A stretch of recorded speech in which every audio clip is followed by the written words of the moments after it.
నమస్కారం, SRTV news కి స్వాగతం. హెడ్లైన్ చూద్దాం. విజయవాడ క్యాంపు కార్యాలయంలో పూజలు. డిప్యూటీ సీఎంగా పవన్ కళ్యాణ్ బాధ్యతల స్వీకరణ.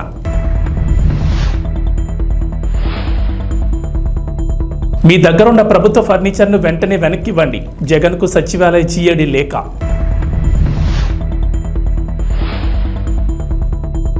హైదరాబాద్లో ఏరోస్పేస్ విడిభాగాల సంస్థ. భారీగా పెట్టుబడులు, వేల మందికి ఉపాధి. తెలంగాణకు వర్ష సూచన.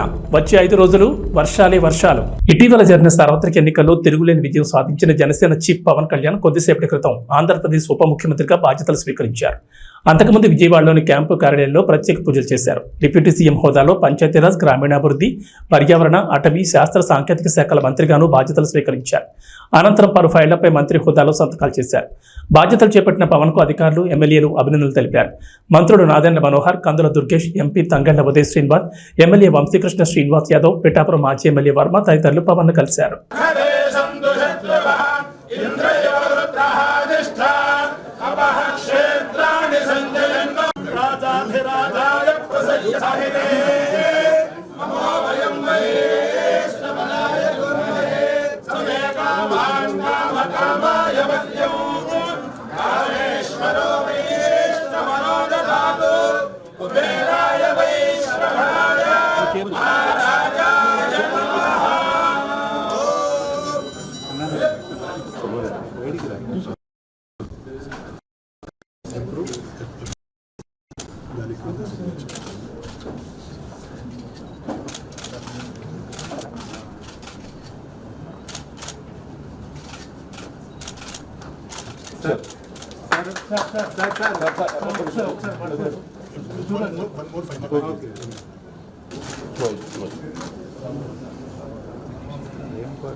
ప్రకాష్, అది లైవ్ ఒకసారి చూడు, కేబుల్ చూసుకో ఫస్ట్.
ఏపీ సార్వత్రిక ఎన్నికల్లో కూటమి విజయం తర్వాత టీడీపీ అధినేత చంద్రబాబు నాయుడు ఇమేజ్ అమాంతం పెరిగిపోయింది.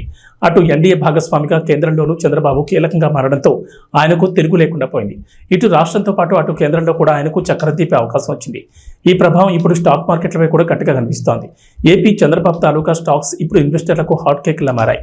దీంతో గత 8 సెషన్లోనే వీటి ఎంక్యాప్ విలువ ఏకంగా 20,000 కోట్లు పెరిగింది.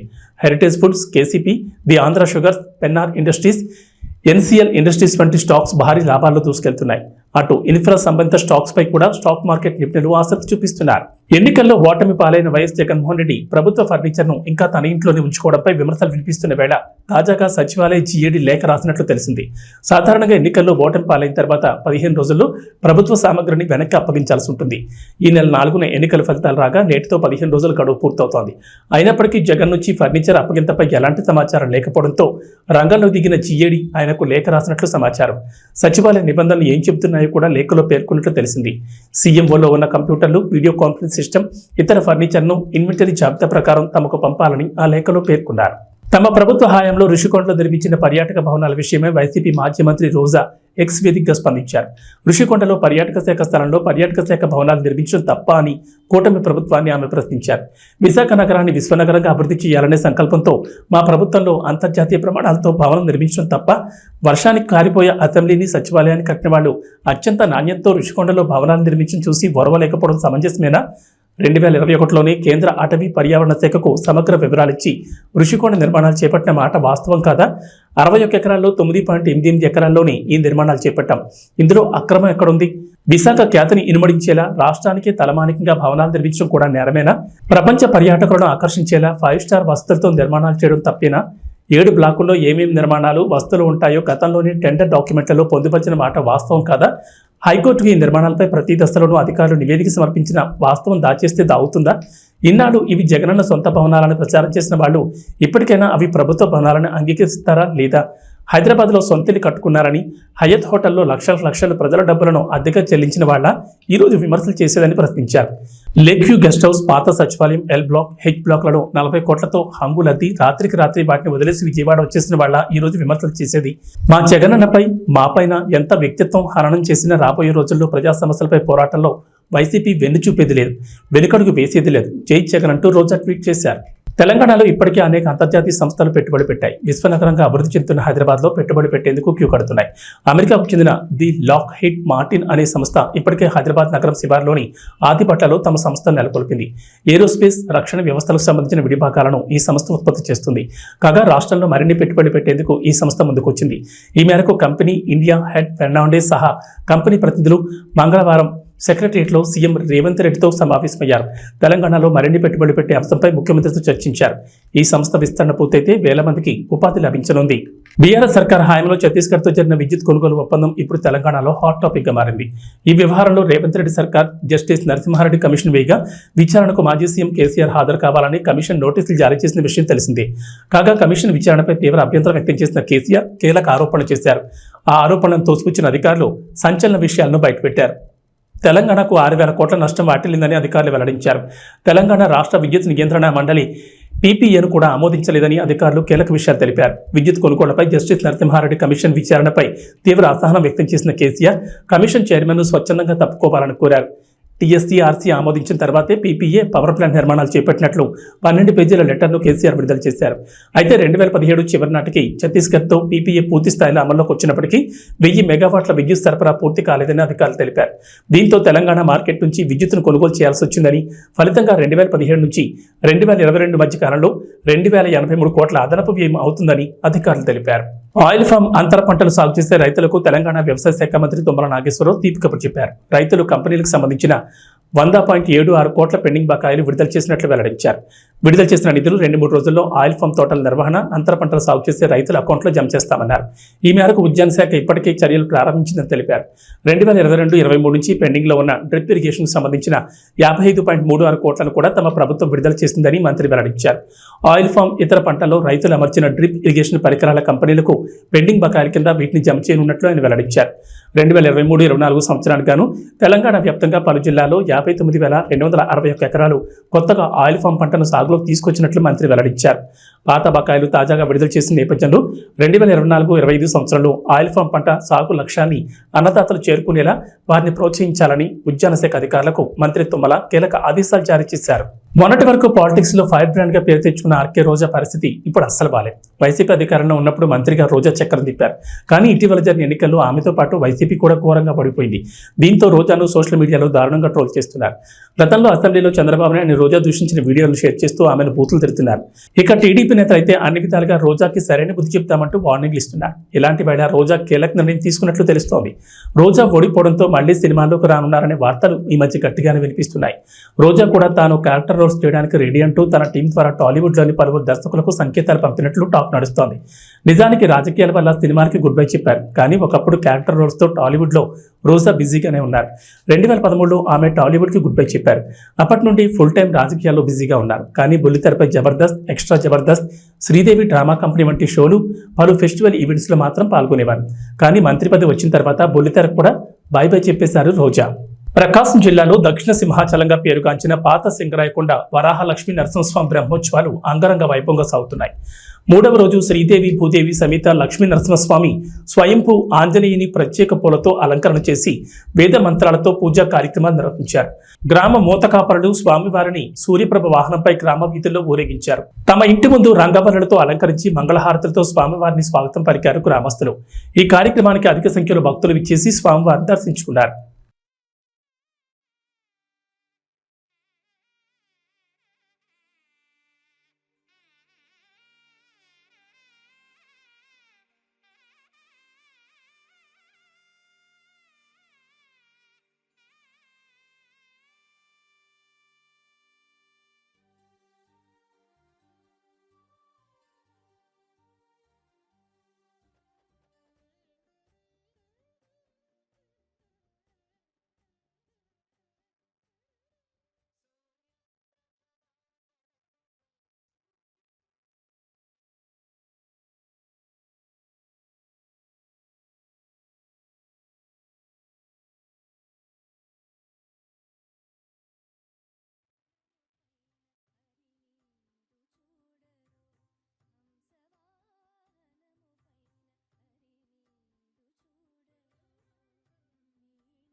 పల్నాడు జిల్లా సత్తెనపల్లి నియోజకవర్గం రాజుపాలెం మండలం పెద్దనెమలి గ్రామం వద్ద ఆయిల్ ట్యాంక్ బోల్తా పడిన ఘటన బుధవారం చోటు చేసుకుంది. ప్రజలు ఆయిల్ కోసం ఎగబడ్డారు. స్థానిక పోలీసులు ఆయిల్ ట్యాంకును పక్కకు తప్పిస్తున్నారు. కిలోమీటర్ల మేరకు ట్రాఫిక్ జామ్ అయింది.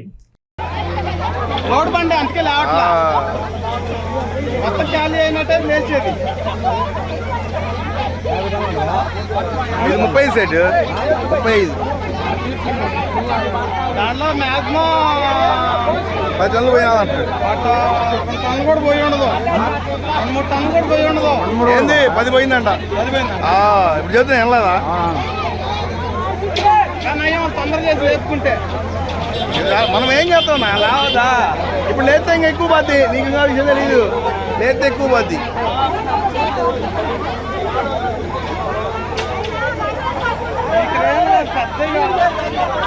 ఇంకా ఈ మన ఊర్లో అయ్యే ఎక్కువ.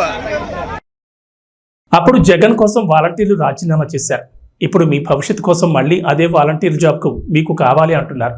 కనుక ముందు మీ వాలంటీర్స్ జాబ్ని మీకు లేకుండా ఎవరు రాజీనామా మీ చేత బలవంతంగా చేయించారో ముందు వాళ్లపైన పోలీస్ స్టేషన్లో కంప్లైంట్ చేసి కేసు పెట్టండి. అప్పుడు నన్ను కలవండి అని మంత్రి అచ్చెన్నాయుడు కలిసిన వాలంటీర్స్కి సమాధానం చెప్పారు.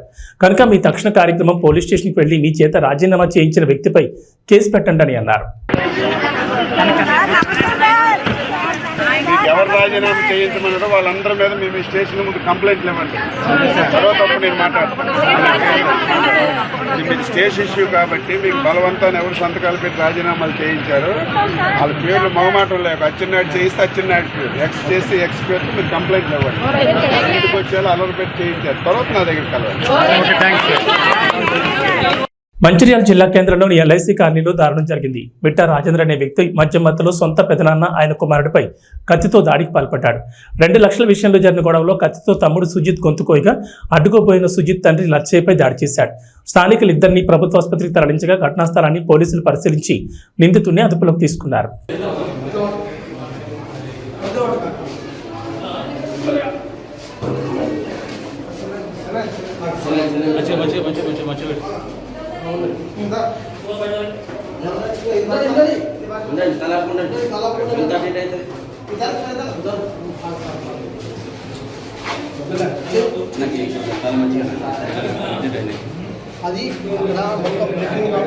శ్రీకాకుళం జిల్లా టెక్కలి మండలం అక్కవరం గ్రామ సమీపంలోని జాతీయ రహదారిపై బుధవారం ఉదయం ఘోర రోడ్డు ప్రమాదం జరిగింది. ఆగి ఉన్న లారీని వేగంగా వచ్చిన మరో లారీ ఢీకొట్టింది. ఈ ప్రమాదంలో లారీ క్యాబిన్లో డ్రైవర్, క్లీనర్ తీవ్ర గాయాలతో చిక్కుకుని అక్కడికక్కడే మృతి చెందారు. విషయం తెలుసుకున్న పోలీసులు, హైవే సిబ్బంది ఘటనా స్థలానికి చేరుకున్నారు. క్రేన్ సహాయంతో అతి కష్టం మీద మృతదేహాలను బయటకు తీశారు.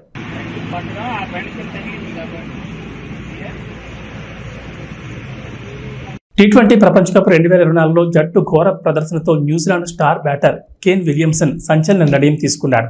ఇప్పటికే టెస్ట్ పగ్గాలను వదిలేసిన కేన్ మామ ఇప్పుడు వైట్ బాల్ ఫార్మాట్ కెప్టెన్సీ కూడా గుడ్ బై చెప్పాడు. ఇకపై వన్డేలో T20లోనూ సారథిగా ఉండాలని ప్రకటించాడు. అంతేకాకుండా 2024-25 సీజన్కు సంబంధించి జాతీయ కాంట్రాక్ట్ నుంచి కూడా అతను వైదొలిగాడు. ఈ విషయాన్ని న్యూజిలాండ్ క్రికెట్ బోర్డు తన అధికారిక వెబ్సైట్ ద్వారా వెల్లడించింది. T20 వరల్డ్ కప్లో కివీస్ ఘోర వైఫల్యమే విలియమ్సన్ నిర్ణయానికి కారణమని తెలుస్తోంది. పొట్టి కప్ చరిత్రలో తొలిసారిగా కివీస్ తొలి రౌండ్లోనే ఇంటి ముఖం పట్టింది. దాదాపు దశాబ్దం తర్వాత సెమీఫైనల్స్ చేరలేదు. ఈ మెగా టోర్నీలో గ్రూప్ సిలో ఉన్న బ్లాక్ క్యాప్స్ తమ తొలి మ్యాచ్లో ఆఫ్ఘనిస్తాన్ చేతిలో 84 పరుల ఘోర ఓటమిని చవిచూసింది. ఆ తర్వాత వెస్టిండీస్తో జరిగిన పోరులో 13 పరుల తేడాతో పరాజయం పాలైంది. అనంతరం పసికున్నలు ఉగాండా, పపువా న్యూ గినియాతో జరిగిన మ్యాచ్ల్లో వరుసగా 9-7 వికెట్ల తేడాతో విజయం సాధించి గ్రూప్ సి టేబుల్లో 3వ స్థానంతో సరిపెట్టుకుంది. అయితే విలియమ్సన్ తీసుకున్న నిర్ణయాలు తనని రిటైర్మెంట్ వైపు అడుగులు వేసేలా చేస్తున్నట్లుగా కనిపిస్తోంది.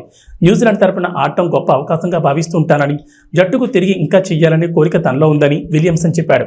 అయితే ఇంకా ఆడతానని పరోక్షంగా ప్రకటించిన కేన్ మామ క్రికెట్ ప్రపంచం అవతల పరిస్థితులు మారిపోయాయని, కుటుంబంతో సమయాన్ని గడపడం తనకి ఎంతో ముఖ్యమని చెప్పాడు. T20 వరల్డ్ కప్ 2026లో బరిలోకి దిగుతారనే ప్రశ్నకు దానికి ఎంతో సమయం ఉందని, పరిస్థితులు ఎలా మారుతాయో చూద్దామని చెప్పాడు. అలాగే న్యూజిలాండ్ క్రికెట్ను ముందుకు తీసుకెళ్లడానికి ప్రయత్నిస్తూ ఉంటానని విలియమ్సన్ పేర్కొన్నాడు. ఇక వాతావరణ విషయానికి వస్తే తెలంగాణకు వాతావరణ శాఖ రెయిన్ అలర్ట్ జారీ చేసింది. వచ్చే 5 రోజులు విస్తారంగా వర్షాలు కురుస్తాయని చెప్పింది. నైరుతి రుతుపవనాలతో ద్రోణి ప్రభావంతో వర్షాలు కురుస్తాయని చెప్పారు. గంటకు 30 నుంచి 40 కిలోమీటర్ల వేగంతో ఈదురుగాలులు వీస్తాయని చెప్పారు. ఉరుములు, మెరుపులతో పాటు పిడుగులు పడే ఛాన్స్ ఉందని, ప్రజలు జాగ్రత్తగా ఉండాలని సూచించింది. ప్రస్తుతం పశ్చిమ మధ్య బంగాళాఖాతంలో ఆవర్తనం కొనసాగుతుందని చెప్పారు.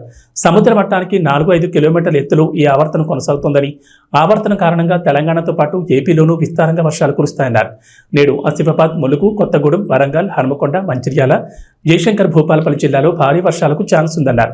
హైదరాబాద్తో పాటు మిగిలిన జిల్లాలో ఓ మోస్తరు వర్షాలు కురిసే అవకాశం ఉన్నట్లు వెల్లడించారు. ఈ మేరకు ఆయా జిల్లాలకు వాతావరణ శాఖ అధికారులు ఎల్లో అలర్ట్ను జారీ చేశారు. ఇవి బులెటిన్ విశేషాలు. నమస్కారం.